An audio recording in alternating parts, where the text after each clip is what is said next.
রাজ্যের অন্যান্য জায়গার মতো শিলিগুড়ি মেট্রোপলিটন পুলিশের অন্তর্গত বিভিন্ন থানা অভিযান চালিয়ে উদ্ধার করতে শুরু করেছে আগ্নেয়াস্ত্র। ধরাও পড়েছে দুষ্কৃতীরা। মঙ্গলবার রাতে পিসি মিত্তাল বাস টার্মিনাসের কাছে ভক্তিনগর থানার সাদা পোশাকের পুলিশের এক অভিযানে গ্রেফতার 6 দুষ্কৃতী। উদ্ধার আগ্নেয়াস্ত্র ও কার্তুজ। দেশি পিস্তল সহ 4 দুষ্কৃতীকে গ্রেফতার করল নিউ জলপাইগুড়ি থানার পুলিশ। রাতের অন্ধকারে ফুলবাড়ি মহানন্দা ব্যারেজ এলাকায় আগ্নেয়াস্ত্র সহ বেশ কিছু ধারালো অস্ত্র নিয়ে অসামাজিক কাজের ছক কষেছিল তারা।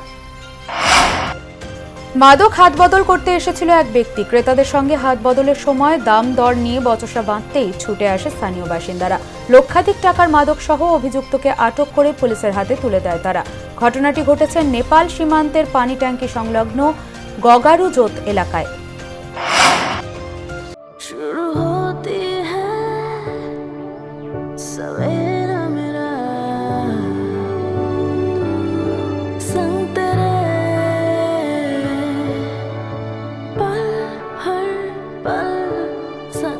बंगाल टाइल्स, अब घर सजाना बच्चों का खेल है।